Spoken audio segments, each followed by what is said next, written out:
Welcome Those- to another episode out of the Blank Podcast. I'm here with longtime listener, first time fan, Jason. Hello, hello. Jason, what's up, brother, man? Been waiting forever to get you on this thing. Hey, I know. Yeah, you got to bug me a lot. So, Jason, why don't you tell everybody a little bit about yourself? Let's see. Gosh, man, my brain's not working. It's still so early in the morning. But only for you will I get up before I have to go to work. Oh, Because that's okay. Well, since you did that, you know what? I'm going to do you a favor. I just watched a video of a guy went on a 6 mile run and a cougar followed him the whole 6 miles. I So saw I'm that. Okay, so what is your biggest thought on that video? What did you question about it? Because my first question is, this is what happens when you fucking jog. Don't do it. What I thought was that the guy really should have found a big stick or something instead of walking for miles with this thing chasing it. Because I guarantee he just needed to give it a little bluff and it would have ran off. But it was like, should I chase him? Should I not chase him? Should I chase him? And instead of being big and acting aggressive, he just kept walking backwards, scared, scared, scared. You got to get a stick. You got to get a rock. You got to go at him. You got to make him think this is not someone worth going after. There was a voice in my head that was just like, I'm gonna watch this full thing just to see if the cougar eats the guy. But then there's like the small little voice, which I feel like this should be the opposite. The small little voice was like, I hope he lives. Like that should definitely be the reverse opposite. Yeah, he was a kind of pussy. I mean, if you're coming face to face with a cougar, what are you gonna do? Well, it's just a big kitty cat, really. I hear stories about old guys killing cougars all the time, surviving attacks. Don't So I've got a don't good chance. I'm don't still give young and spry. don't give me that. That was a thousand ways to die where the guy grabbed the tongue out of the cat's mouth. If you were face to face with a tiger like that, what would be your first reaction? Because I've seen The Revenant, and this actually led into this Facebook video. Was I was watching The Revenant and that bear happened. I was like, I wonder how many people could think they could take down a bear versus maybe I don't know. Like I feel like I'd rather fight like a kangaroo, something that's not going to bite me but just beats the living hell out of me. Yeah, I think a kangaroo would beat the shit out of you. The way I feel about them is I make a pretty imposing walker when I'm in the forest. I like to pretend like I'm like king shit a fuck mountain when I go for a hike in the woods. And so I'm pretty much like anything come at me. I've always got a big walking stick and stuff. Pretty much anything comes out and I'm ready for it. I'm gonna be like, get the fuck out of here. I'm a person. You don't want anything to do with me. We've killed off most of your kind. Just get out of here. We And call they that leave King me. Kong energy, my friend. They leave me. I never see bears and cougars in the woods and stuff. They're miles away. I think you see maybe a couple trees and then you see like a Verizon wireless, like maybe like 5 feet away from those trees. Well, yeah, that'll push them away too. Civilization. I try and think like what's the best personality you can have as a person. One, you either got to be like I don't care to die, and then there's that type of confidence, and then there's like the other confidence where it's like I will take on anything that wants to challenge me. A shark, I'll beat it with my bare hands. That's how I feel. Like I'm scared of shit, but I am gonna come at it. I'm gonna take my stick and I'm gonna charge it and I'm gonna be like, you don't want me. Too tough for you. Just get gone. I love it how you said stick because I feel like for every person in the world, the first thing they do when they go out to nature is find a walking stick, like one really Love it. large stick to just Every start time. trekking around. Perfect size. Yep, every time. But like it's like picking a lightsaber, you got to be drawn to it. Like you grab it, like Oh, this you is the sure thing I'm do. going to slay the shit out of anybody, even Smokey the Bear, sadly. You sure do. Do you find yourself swinging it around as you go, kind of getting a feel for the weight of it and stuff? Or like, if I have to, I can get a good heft on it here, How get a many full swing how in. Nobody's gonna want to mess with that. how many 10-year-olds can I take out with this stick? It's got good weight to it. A bunch. I guarantee I could take out 4 or 5 before they start overrunning me. Now, for people listening, now you do a podcast, and I'm curious too. How would you describe your podcast? It's everything media. I dig through the forests of media to find hidden gems for my listeners. what do you qualify as a hidden gem? Because I saw that news report with the cougar chasing the guy, and that was a hidden gem to me. Here's the secret of the hidden gem. The hidden gem is what I choose. It's the movies that I particularly like and think that people should watch. And it's only my opinion, but I liked them, and I think that more people should check them out. Okay, what do you classify as a shitty movie? Oh, I have a hard time with that. I really don't. I don't really hate things per se. I always try to see the good in everything. So even if I watch a crap movie, I just take it for what it's for. Like, they didn't have a lot of budget to work with, or crap actors, or there's always some, maybe they're just a first time director or something, and they're just not very good at their job yet. But if I invest the time, I have to invest the brain to it as well, and just take it for what it is. So there's not a whole lot of crappy movies. I mean, guarantee every once in a while you watch that one movie and you get done and you're like, well, that's an hour and a half I'm not going to get back. Sorry about that, body. I try and look at like movies, for instance, like since taking like film in school. Like once I like started making my own videos and I realized editing process, all the factors of low angles and stuff that go into camera shots and all these, you really start looking at movies when you go to the theaters differently. And I mean, even though like I got a gift card on my birthday, which is basically last December, and we still can't even use it because movie theaters aren't fully open yet. So it's like, well, shit, I'm just gonna sit on this and hopefully the $20 gift card, the price on it starts going up, or the movie tickets start going down when we finally get to be able to enjoy those things. But when you look at film, for instance, like there are a lot of times I'm just like, they should have changed the actor. They should have expanded on this. Like everybody hates the Green Lantern. Well, I freaking love that movie. It's one of my all-time Yeah, I favorites. I'll give it to him. I don't think Ryan Reynolds can do anything wrong. Like he's such a fun guy, and he always makes his movies really interesting and funny. At the very least, you can laugh at him. You know, Yeah. um, what was that? Gosh, what was that movie with the dog and the cat telling him to kill people? You The were talking about it, Voices. That was an episodes and amazing episodes movie. back. Like for what it was, that wasn't the best movie. But at the same time, it was a great movie because it was fun and funny. You didn't know what was going to happen next. It got more and more intense as it went. And by the time you were done, you were like, "Whoa, that was an experience," if anything. And it felt the same with Green Lantern. I think I think it was made without a lot of thought to the actual comic and the actual storyline. That probably would have helped him a little bit, but without some canon, it is what it is. It is what it is. I feel like everybody crap like I hate all the movies that everyone like nationally loves. Like I'm not a big fan of Forrest Gump. I liked it when I was a kid, but then as I got older, I was like, this movie's like severely dark. Like it's not Hot good at take is all. I still haven't seen Forrest Gump. That's one of the few on my list that I am ashamed to say I have not seen. That and Castaway I still haven't seen, and also The Godfather. Never seen The Godfather. I've never seen The Godfather, but I like to reenact so many scenes in The Godfather for some reason. Now I even know some of the lines. Yep. Okay, if I had to place you in the time period when movies were all like they were really, really big, like hits, would you Yes. rather be in a very serious movie like The Godfather or Scarface, or would you rather be in a hilariously funny movie like something maybe that Robin Williams is involved with, or something that would label you as like the funny actor? Put me in there with like John Candy and Steve Martin back in the day. Those were my jam. Anything fun and silly, sometimes a little raunchy. I like that little bit of raunchy humor thrown in here and there. The vacation movies and stuff like that.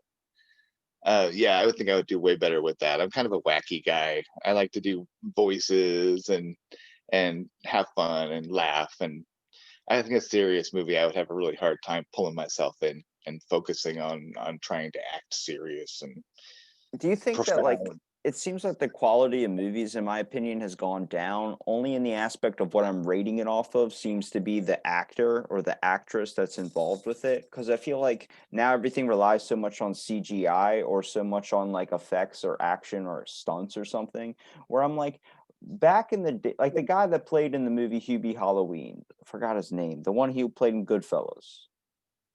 Oh my god. Um, in Goodfellas and Hubie Halloween. Yeah, he Adam was. Sandler.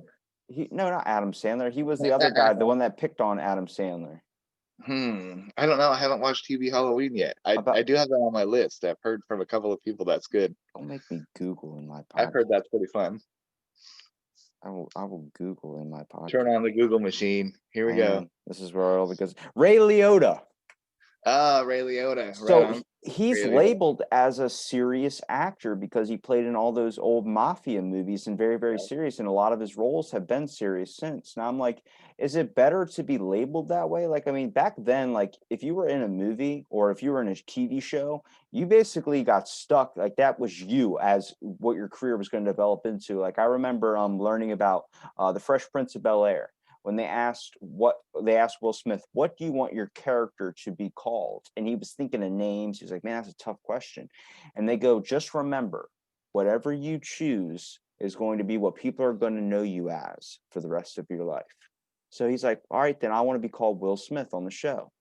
And they're like, okay, yeah. He goes, yes, that's my name, and that's what I want people to know me as. I'm like, that's so smart. Interesting take. You don't Yep. remember Alfonso for Alfonso. You remember from Carlton. Yep. For sure. Yeah, he was an Alfonso Rivera on the show. That was pretty smart. And Fresh Prince too. You know, you still to this day, even though Will Smith is getting older and stuff, you still see Will Smith and you go, ah, it's Fresh Prince. Yo, check it out. Yeah, but since that thing came out, the interview that he had, everybody memed him with a crying face. I'm like, now I see him as that. I'm like, wow, you just destroyed my childhood remembrance of every time I saw Will Smith being like, yo, it's the Fresh Prince. Now I'm like, yo, I remember you from that meme where you were crying. Oh, they love to depth charge our childhood memories. They try to ruin them all for us. Every time I turn around, there's some new movie or remake, and I'm just like, why do you have to remake that? It was a perfect movie. They keep talking about remaking The Princess Bride, and I'm like, you can't remake The Princess Bride. It's an amazing movie. There's nothing wrong with it. The only thing you would do remaking it is just destroy it.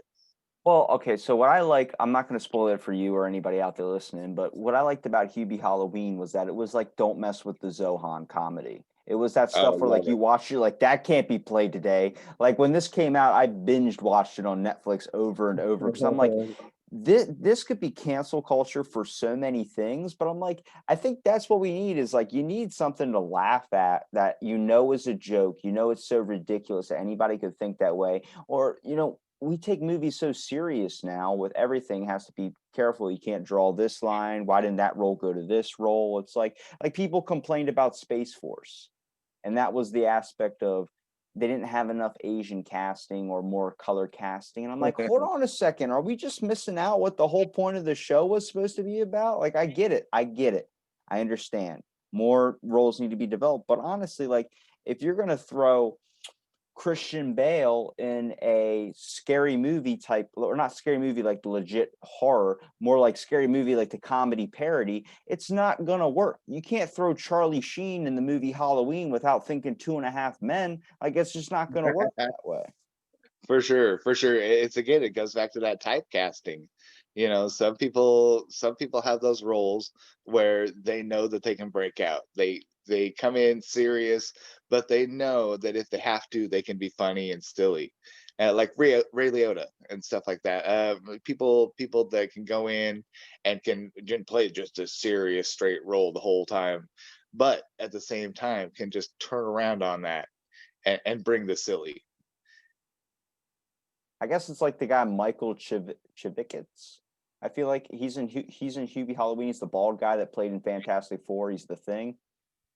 Oh, okay. I know you're talking. Chickless, is that it?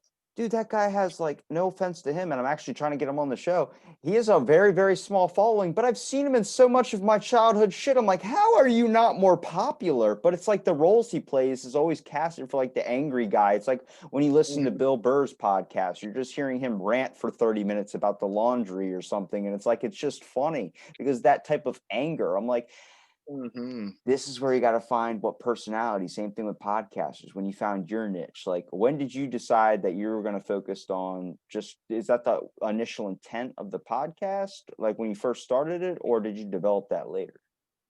Well, I've always been such a huge fan of media, just movie, books, games, television, every little kind of media that I can take in. I've been doing it since I was old enough to start taking it in.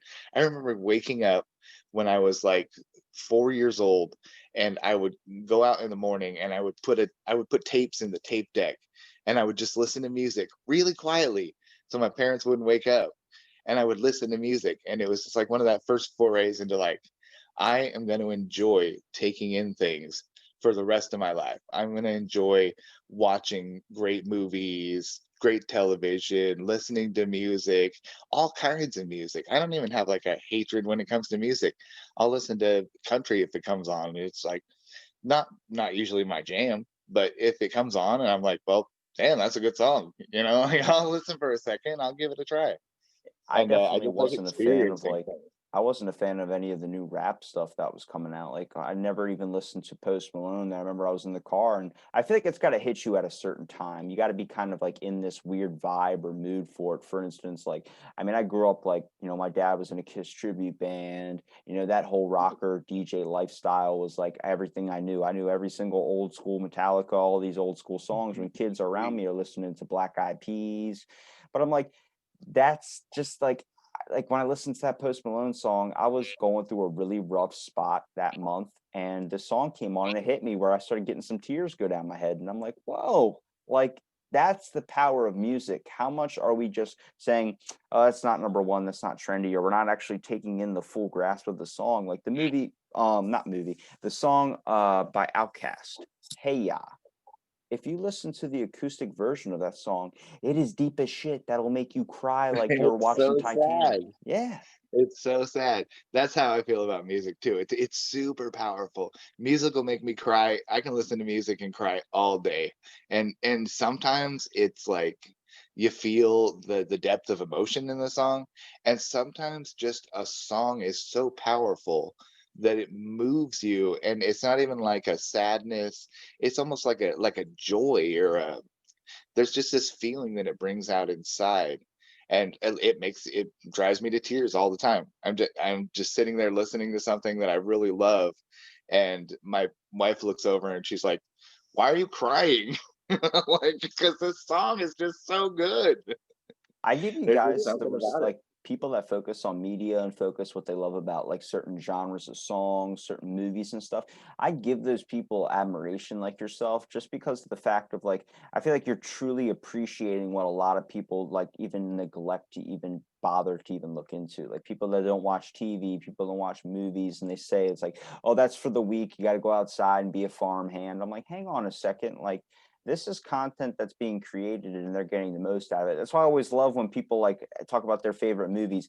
Everything I listen to now is like everybody's talking about the most popular stuff. I'm like, where's the guy that's doing a movie from like 1970s, some Charlie Chaplin's type stuff where it's like no sound and you actually have to enjoy like the actual, you have to basically watch Yeah. it. Oh yeah, and Charlie Chapman worked so hard. Like that slapsticky stuff had to be so hard with no sound. That's one less medium that you're using. It has to be all physical. And that physical comedy is tough and so hard on the body. It's impressive all the things that they did back then with no sound. All you can do is pipe in some piano music and stuff. It's crazy. It's like me doing my podcast with two phones, just like working on the wire. I'm working with the tin can and strings still. What would you consider, I guess, your favorite movie or favorite thing out of media? Out of media, yeah, I'd say it probably is music. Music is the one that really, really moves me. I've always been a big music head. I've always been super passionate about music. I'm like a jack of all trades. I can like pick up an instrument and plunk a little bit, or play you something that sounds like a melody. I've never gotten very good at any single instrument, but I've always been so musically inclined that they have to be around me all the time. I have clients' houses that I work for that have drum sets and things like that, and I can't help it. I'm cleaning, and then I walk over to the drum set, and I gotta Do you go have a have little fun for a moment. do you have family like that plays music? Like is it influential in your family? No, the problem was is that my dad had it too, but he had this super strict dad that was like, you can't do anything except work and, no fun for my boy. And so my dad kind of passed that off to me, where I was like, I always wanted a drum set. And he was like, no, just too loud, just, don't want to have to deal with it. And then every musical instrument that I ever got growing up, guitars and things like that, I always had to get it myself. I didn't have any encouragement from that side. Did you have to play like? Because immediately you said that, I started picturing like kind of like an Anne Frank scenario where you had to play your music in secret. it's like it's like that Rush song where the guy finds the guitar and like starts plunking on it, and he's like, what is this strange thing, it makes sound, it's got vibrating wires, what does this thing do? And then he plays it a little more and starts making melodies, and then he plays it a little bit more and starts making music, and it's incredible. I need to bring this to the masters and let them see. And then he goes to them, and then they're just like, we know about this toy, get out of here, peasant. And he's like, I'm crushed. I was watching Dewey Cox the other day, and he's like, "You don't know how to play the blues, kid. You haven't experienced any bad things that happen in your life." And I'm just like wondering, if I grab a guitar right now and decide to start cranking out like some blues reference, could I do it? Because I think I've went through enough. And I'm like, I wonder if that was like when I was a kid. I was thinking, like, because my whole family is music. Like, I'm the only one I think that didn't follow in the trade. I'm like kind of like how you said, jack of all trades, but more like you have to tell me what notes to hit and then I can do it. It just doesn't come very natural. And everyone's like, if you actually put an effort to it, I'm like, first of all, I know I can't be a musician or can't play guitar at least, because anytime I'm sitting there missing a note or it doesn't sound right, I end up wanting to punch my hand because I'm pissed off that I can't hit the note.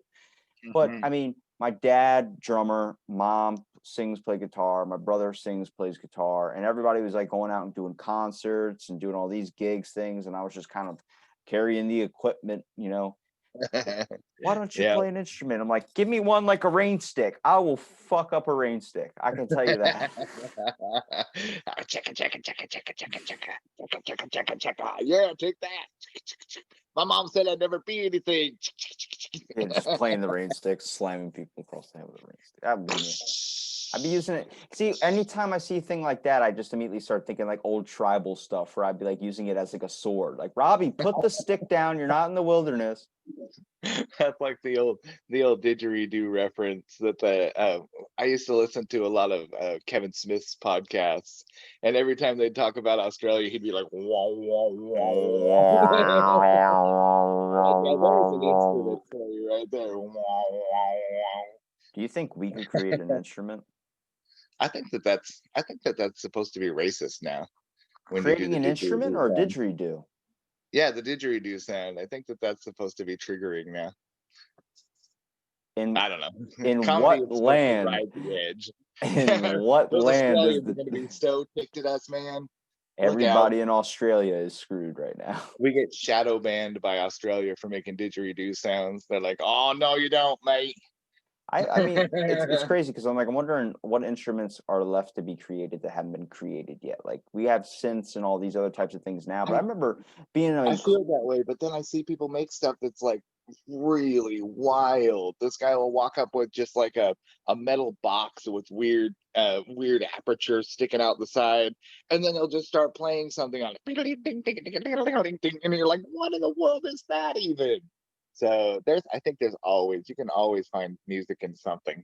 it's like when you walk like in the streets of New York, if you're walking like some busy place and some person's just playing like on some buckets and it sounds really good, you just kind of contemplate your life like, wow, I'm a They're piece of shit. fantastic. For what they do, they're fantastic. Like this guy just dug through the garbage, pulled some shit out, and he's making you look like a chump. That's when I look at like some people are like extremely talented. Like it's literally the scene from Dewey Cox. Like, you got to be talented for the both of us. Like, some people just have, like, I look at people like, you have my music talent. Like, you took it from me when I was born. All my music talent went into you, and you have double the music talent for both of us. I'm like, then what do I have of yours? And it's like turns into this whole like I have to pin it up in my mind like that, or I can't survive. I make music out of like everyday stuff too. Like a washing machine running can sound musical to me. You know, just when it's got that rinse cycle going, it's like and it makes a beat.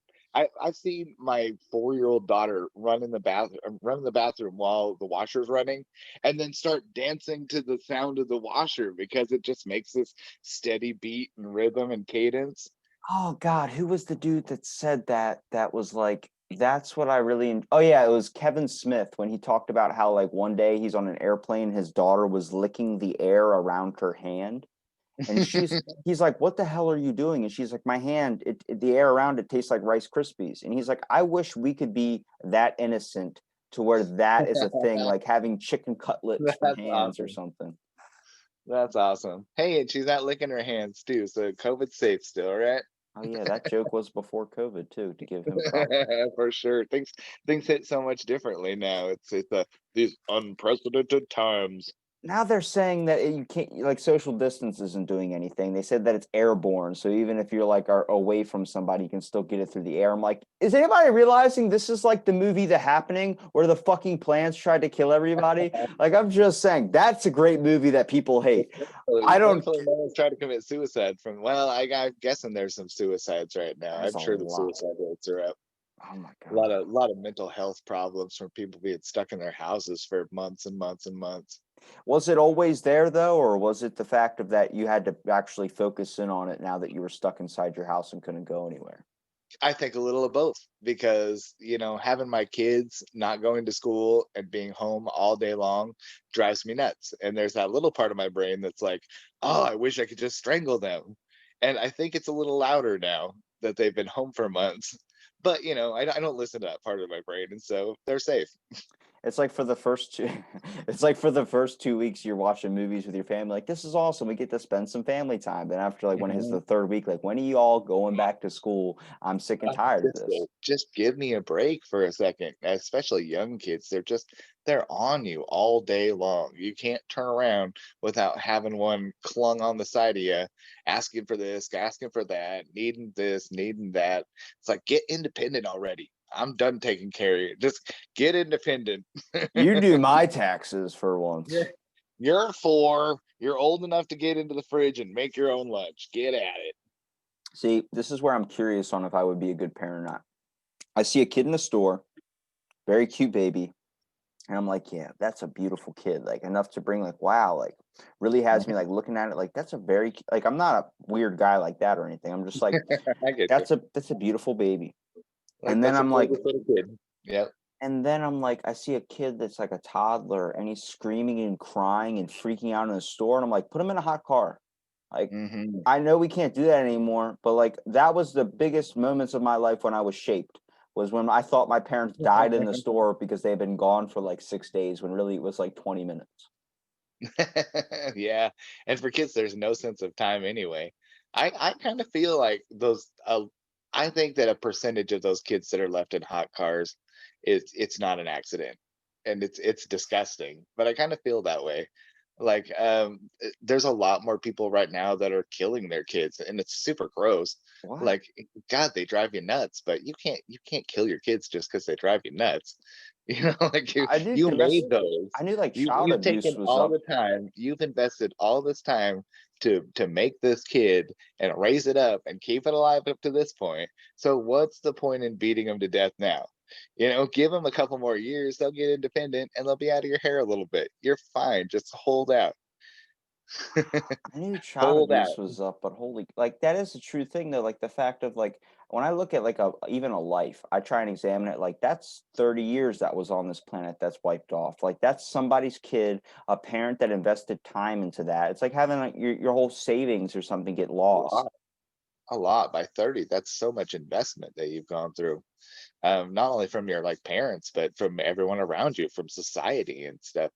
That's a huge investment. And then to have someone just like commit suicide or just flip and get incarcerated for the rest of their life or something. It's such a waste. You just gave me the best idea for a movie. Now you're gonna have to stick with me, but I feel like you've watched enough movies to be able to tell me what actor would best fit this role.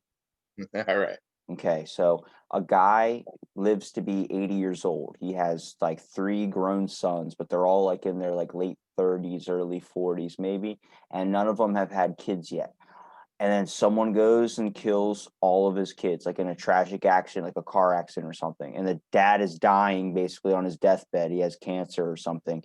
And he's like, my bloodline's going to end. So then he just gets like, this doctor comes in, he goes, well, you only have a couple months to live, so if you want to stay in here and die, you can. Or would you prefer to go have a vacation in like Palm Springs or something? So then he goes to Palm Springs, and his mission is to bang like 50 different chicks and have all these kids. And then eventually, like right when he's like, well, I won't be there for it. So it's like, there's a free kid for you.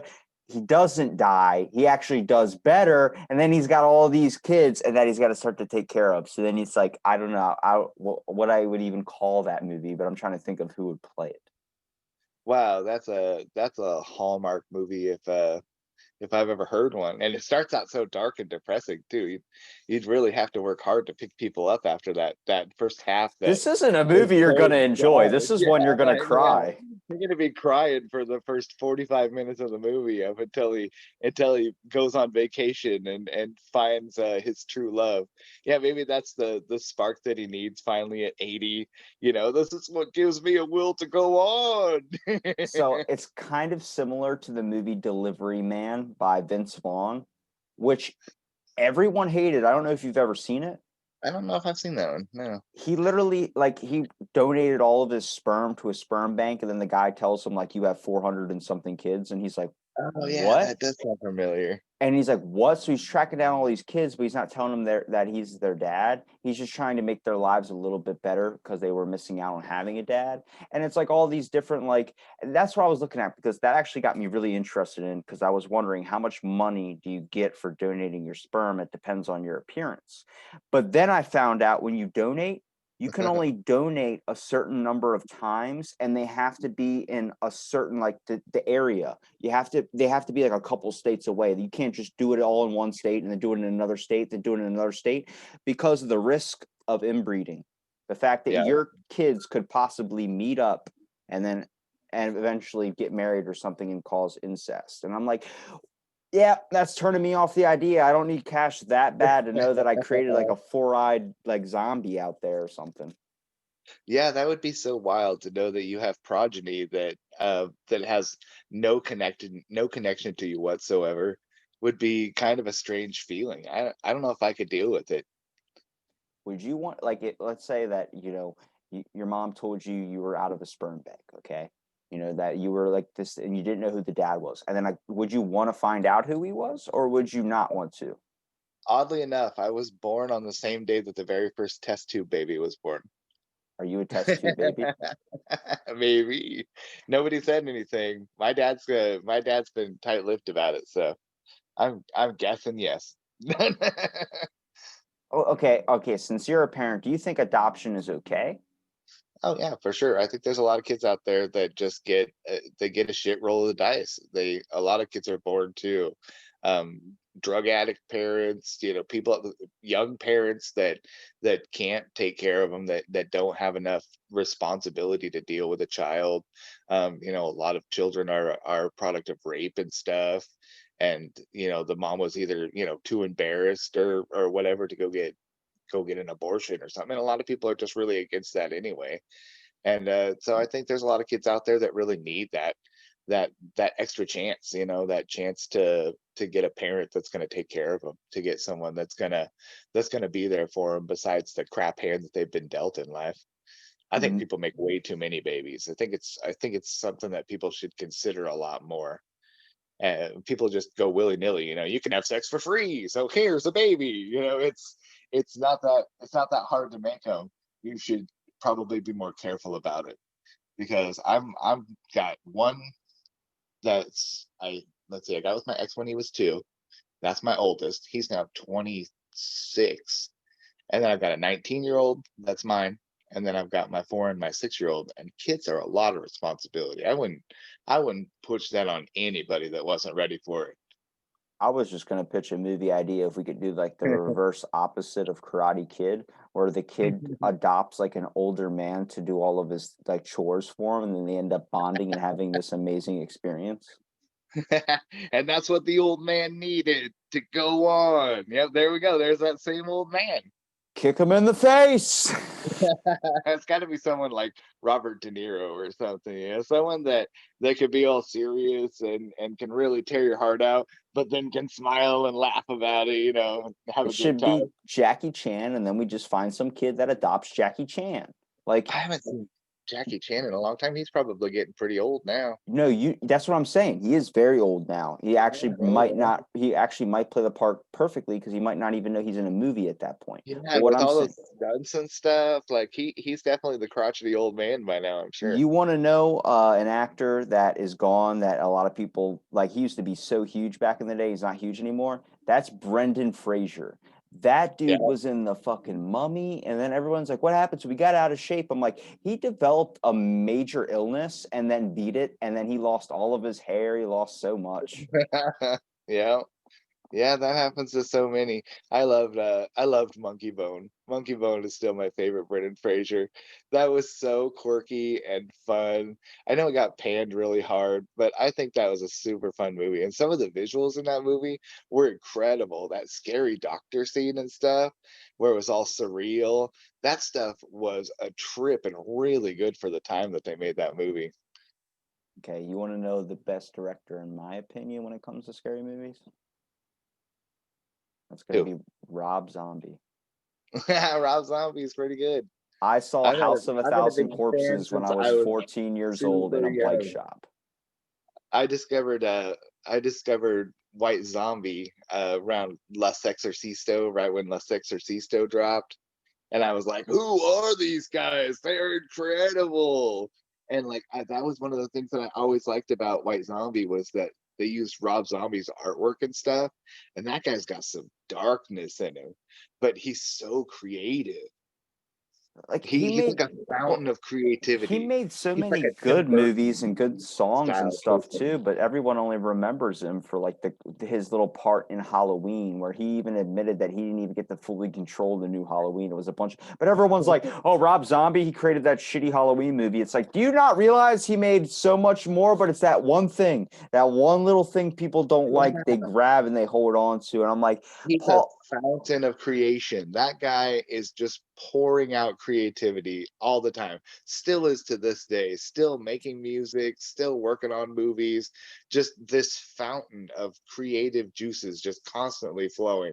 And yeah, I think a lot of people like they lose respect for him and stuff, but these people still have the creative juices just flowing in them. Some people are just born with this inherent just need to create and make things and make art. And I think it's cool. Those people are awesome. We shouldn't forget about those people because they're going to keep going and keep making stuff.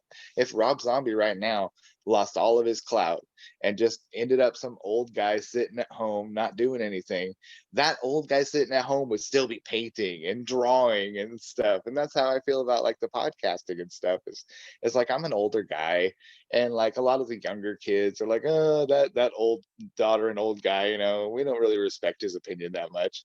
But like there's so much creativity in me and stuff still. So I that's why I got to bring it with the podcast. It's like bring out that creativity, let that stuff flow, enjoy it because you've been given a gift to be creative and make things. So enjoy it and utilize it. I'm actually wishing that we should make. Here comes another movie pitch idea. We take all the creativity people, creative people, whatever, all in a room, and then we just have somebody walk in and spend like 5 minutes in that room with them, and hopefully some of the creative juices will soak onto that person, and they'll be creative for like an hour or two. You know what I mean? Like, I think that's what we need is more creativity. There's so many people trying to act like they're number one, or everybody needs to listen to them, or what they do is the best. And I'm like, that's everybody is on a journey right now, and depending on what you're listening to and what you're I guess options are, like you said, you have different tastes. It's your opinion on stuff when it comes to movie reviews. You might love a movie. I love TV Halloween, but everyone is trashing it, saying it's like a 3.5. If I wanted to see The Water Boy, I would have watched The Water Yeah. Boy. I'm like, Oh, he used that little Nicky voice again. It's like, yeah, well, that's his thing, that's in his wheelhouse. and then everyone complains about him putting Adam Sandler putting all his friends in movies, and I'm like, what? If you know what works, if you know you have friends, if you know you have, like, let's say you do a movie with a brand new cast, then you Mhm. keep using that cast over and over again because you know everybody. Why would that's the smart decision? That's not being selfish. That's being like, oh, well, I know I work well with these people. It's like when I get into a podcast, if one goes, there's a good vibe to it, a good flow to it. I would love to have those people back on. Then Yeah, sometimes it's for like sure. walking through the mud. Not everybody is forced or should be interacting, but we try. We learn to be nice. Indeed. Yeah, and then that sucks because then you're nice to people that just don't really need it. You're like, oh well, this guy's middle of the road, but I'll listen to his podcast, I guess, for a little bit, and then you just find yourself suffering for it, and you're like, why am I doing this? This Stop person's not for listening to me. me, Jason. Yeah, Jesus. no, whatever. Yeah, that's what I'm talking about. No, I do though. I try to keep up on your stuff. I miss one here and there along the way because they're flying at me, man. You're shooting them out like a machine gun. I'm like, I'm still trying to keep up with all these Joe Rogans here. You just made me think of the best movie. This Is the End, where Danny McBride's like, I've been dropping loads around this house like a fucking dump truck. You are. I'm impressed. You're a savage, man. It's incredible how many podcasts you put out. I I appreciate like when I put out one a month, I'm like, I'm doing great. I put out a podcast this month. That's what I tell people. It's like, work at your own pace. Like, obviously I have a lot of issues, so I'm lonely and I want to talk to people. And then it's like, but then, if you post an episode, like, I would love to do that, post one and then just work all my effort into it, make it like a 3 hour long event thing. But it's like, you can't talk to the world if I'm working off one episode. That's why I was thinking about creating another one where I'm like talking about movies, or I'm talking about something, history, or I don't know, stuff I Yeah. get interested in. But my mind's so flip floppy. It's like if anybody put my brain into like a TV or plugged it in with an HDMI cable, it's like an episode of Family Guy. Like, why the hell is he Same. What's up staring? with that joke? What? Yeah. Where did that come from? Same. That's why I went really broad when I came up with the concept of the podcast. Was like, I need something that it doesn't matter what I record. I can slap it into the podcast and no one's going to be like, what is this weird song parody, or like, what is this weird rant right here? It just goes along with the theme. There's media ties in everything. And so I can get away with being super broad about anything, any topic, any subject, because there's some kind of media tie-in that I can use. I feel bad for the podcasters that start these little niche podcasts for like one television show or something that made it 2 seasons. And you're like, well, that's fine. And you got maybe 30 episodes that you can put in the can. But like after that, you're going to run out of stuff. You could do a little wiki searching and maybe come up with some facts and stuff, but like you're going to run out.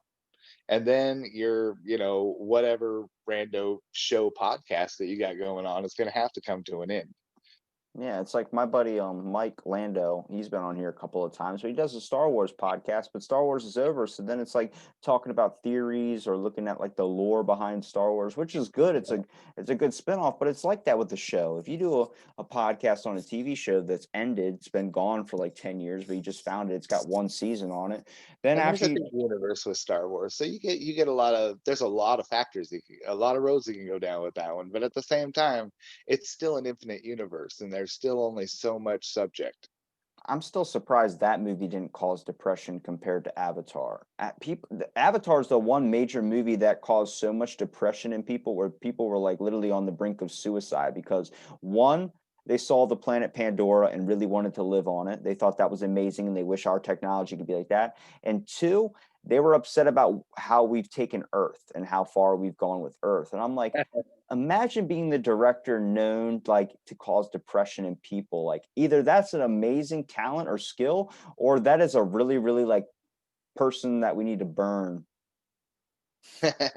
I don't know.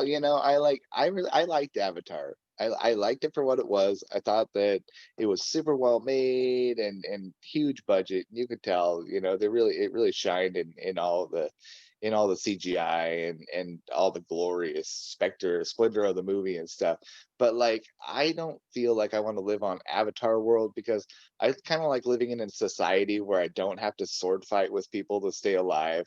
You don't want to You know, take your hair and plug it into things and have sex yeah, that and way I either. plug it into weird creatures and stuff with my hair not just doesn't sound cool to me. I don't know, just a I little primitive. I got choked up. I think the one main takeaway I got from that movie was not how cool Pandora was the fact of like the guy was in a wheelchair, and then when he went into this body, he could walk. And seeing that moment where he was using his legs again, like at that moment, I look at it now, back to when I first watched it, I didn't even take a second into that. But then I guess from the years or whatever from when that movie came out to where I'm at now, I look at that, I'm like, damn, really soak in that moment. Like that should have been expanded on a little bit more, how he was so happy to use his legs again. Yeah, how incredible would that be to like to not have to use your legs and just be like, oh, magically using your legs now. I'm reading the Dark Tower books by Stephen King right now, and there's a lady in the book, one of the main characters. She got her legs cut off by a train. She was thrown in front of a train, and What it the fuck are sheared you off doing in both front of of a her train? It's legs. like the guy jogging in the beginning. What are you No, doing? she was pushed. It was a big part of the plot. But Murder. yeah, so she's legless, and she's crazy strong. So she can like pull herself around without having to worry about the fact that she doesn't have legs. But at one point they go through dimensions, and she ends up in New York, and she's got legs, and like she's like dancing and kicking and stuff, because it's incredible that she hasn't had legs for so many years, and then to just have legs, it would be such a huge blessing. It would just be like, oh my gosh, there's nothing more magical than this. Good book, Sometimes I by the way. feel like Great series. it's that movie with Will Ferrell where some woman is writing like a novel or tale and it all affects that guy's life. Really forgot what the movie is called. It does sound familiar. Stranger Than Fiction, I think it's called. I've it's one of those movies that I've heard of and haven't seen. But There's so many of those. that's what It I would be feel so like. nice to live in the 50s when you could watch like every movie that comes out. A movie comes out once a month, and you watch that movie that came out, and that was all the movies. And nowadays there's so many that's the reason for all of these podcasts and platforms and stuff, is that there's 100 movies a week that come out, and there's no way someone can sit and watch them all anymore. Like trying to be the guy that jacks off to all the porn, but they're still making new porn, so it's never gonna happen. I'm trying. I'm working my way through Pornhub right now. The record is 36 in a day. Can you beat it? I don't know about that. I mean, shooting dust at the end of that day, man. We're out of water. I'm so dehydrated. Ah! I want to see one like where it's called like Crisis, where like all of social media and all of our networking, like phone messaging, all that just goes down for like to the inevitable future. So like people have to go back outside and communicate and shit. Like, yo, That could Jim, you coming over tonight? It's like, yeah, I'll swing by, and you have to say it instead of text it. that could definitely happen. We could have a solar burst and have that happen. The sun can work like an EMP and can shut down everything, and it does it quite often. I We're hope just lucked out.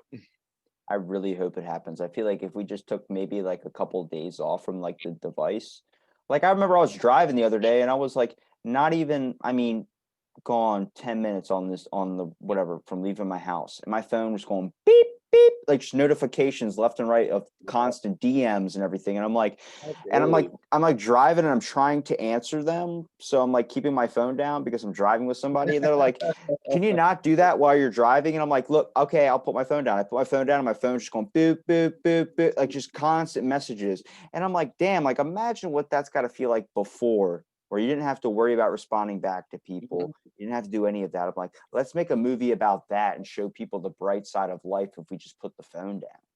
Yeah, heck, when I had a phone in my 20s, it was like it would just it would just buzz when there was a phone call. That was it. There was no, you didn't have any emails, you didn't have any apps buzzing on you, you didn't have any of that. Just the phone. Or even before that, what about the pager? You just get a buzz, buzz, buzz, Or call bring me. back collect calls. I feel like if you have to pay for your call like legit right up front, then people are going to be less worried to make a call. There we go. There we go. It's on your dime. Hey, that would just mean that it'd have to be an important call. So Exactly. That's what we call you'd only make the priorities. calls that count. Like, Mom, I'm an hour away from home. Put the chicken in the oven. Yeah, you'd have to make that one count for sure. Be like, hey, this is my monthly call to the family. I am paying for it, so we need to be quick. How's everybody? How's the baby? How's mom doing? All good? All right, thanks. All See you right, love next you month. guys a lot. Talk to you next month. Well, Jason, I think I've wasted enough of your time there, brother, man. Why don't you promote the podcast, man? It's called Mixed Media Forest Podcast. It's available on all of the podcatchers. Podbean, Podcoin, Spotify, all of those bad boys. I've also got one called the Ron Moe and Half Podcast. That's kind of smaller. I'm still working on. It's a little nichey, and it doesn't have a lot of listens, but it's about one of my favorite old animes from the early '90s called Ron Moe and Half. It's this it's a story about a teenage boy who's betrothed to a friend of the family's daughter, and it's all fine and dandy, the little young love story and stuff, but there's a twist. When he gets splashed with cold water, he becomes a woman. He Oh, becomes a girl. what? What? Yeah. And so when he gets splashed with warm water, he reverts back to being a boy again. Well, that makes for some really fun, embarrassing situations. And then, as the story goes, there are more characters that get thrown in that when they get splashed with water, they turn into animals. So there's one guy that gets splashed and turns into a little pig, and gets splashed with warm water and turns back into a guy and stuff. There's a girl that turns into a cat. There's a guy that turns into a goose, and just all kinds of wacky hijinks. And on top of that, it's a martial arts story. So they're fighting and competing with each other and stuff. But as soon as one of them gets thrown in the water or something, all of a sudden he's a duck or a pig or This something. is too much like Sharknado, where they try to throw way too What I much in love one. is like the shower scenes. Like the girl will she'll find a pig on the street and she'll be like, "Oh, you poor thing, let me take you inside and warm you up with a hot bath." And then she'll put him in a hot bath, and all of a sudden there's this naked dude in her arms in the hot bath, and then she's like, embarrassment ensues. And so I found that it's a really fun story, and so I'm working my way through the series on that. And then I have another podcast that falls on it's on the Mixed Media Forest platform itself. It's called Staying Insane, and that one's kind of a free form rant where I time myself and I go 2.5 minutes of things that really irk me, things that the world could really fix, just problems with my life or anything that's going on, and I rant for 2.5 minutes, just full stream of consciousness. It's kind of neat what comes out, and then I switch it to the love, and then I go 2.5 minutes of things that I just absolutely love and adore, and wouldn't go without having in the world. So I bring people down, I get them going, and then I bring them back up with the love, and then I send them on their way. That was a little short for a podcast there. Should call it the Gemini podcast with the two sides there. Well, I like Staying Insane because it's kind of like a play on words. And also, when I came up with the name years ago, a couple of years ago, and I was like, I've got to do a podcast with this. And then I just kind of sat around on it and stuff and didn't use it. But that name always comes back to me, so I just put it up on the main platform with the Mixed Media Forest podcast, and people can listen to that too. I think I want to do a series where I just go to like old folks' homes and then also insane asylums and just talk to the people there and hear some crazy stories. Yeah, I bet that'd be great. Old people have some awesome stories. I'm I've more I've worked interested with in the some guy that people. tried to burn down his house because he thought King Tut was trying to kill him. I had an old guy that I worked with a couple of years back, just getting on just about I helped him move from his house into like an assisted living facility, and that was really sad to see. But but gosh, the guy had stories of like, like Portland, when Portland was just a little town, and like, how he lived in a building that had a dirt floor, and he had to wipe his butt with newspaper and stuff. And I'm like, gosh, man, how much we've improved over the years is incredible. He told me stories about wrestlers that he had hung out with. He had hung out with like Jimmy Superfly Snuka and a bunch of wrestlers, and I was like, whoa, that's awesome. Ricky Steamboat and stuff. It's like old people have cool stories. Old people have done all the cool stuff that we've done. They just are past it at this point, but they still remember it and they still love telling people about it. Exactly. First of all, they're history books, and back when things were a nickel is always usually how a good story starts. Um, Mhm. yeah, but that gives me new options here. I need to start reaching out to old folks' homes. I know I'm reaching out to someone because I brought up their JFK thing as like a joke in like my house or something, like talk about like, I wonder when this stuff's gonna come out. And then my mom tosses at me like, your grandma dated the serviceman that was on that day that JFK got assassinated, and he's still alive if you wanted to reach out and see if you can talk to him. He does a lot of Wow, appearances and that's stuff. incredible. I'm like, yo, can we just confirm that that's a thing, that they actually killed him? That's all I want to know. I don't care. I'll stop podcasting if I find out. I think it's multiple shooters. That's what I That's think. Well, that's what I think. the cover up is that the Secret Service guy, when he was pulling his gun out last minute, he accidentally had his finger on the trigger and fired in the upward angle, hit JFK in the back of the head and blew his head off. And then Oh yeah. the other two bullets were shot by Harvey or whatever. But I'm like, that makes a lot of sense. But I'm like, everything comes together. I'm like, I wish that's, if I'm gonna die, that's how I wish it is. I wish it was like Stranger Than Fiction, where if it's my guardian angel writing the whole screenplay up there, have me do like in a heroic act, like something like Yeah, running it back for into his sure. house for a potato salad or something. Well, I don't know about potato salad, but it's been a long time since I had potato salad, so I don't know. You might like it. Taste change. No, I love potato salad. I can hardly have mayonnaise anymore. My daughter's got a ton of allergies, and so I pretty much just eat like she does now. I'm gonna go gluten, vegetarian, meat, and anything besides air free. So I can only filter feed What in the world are you gonna eat then, huh? air.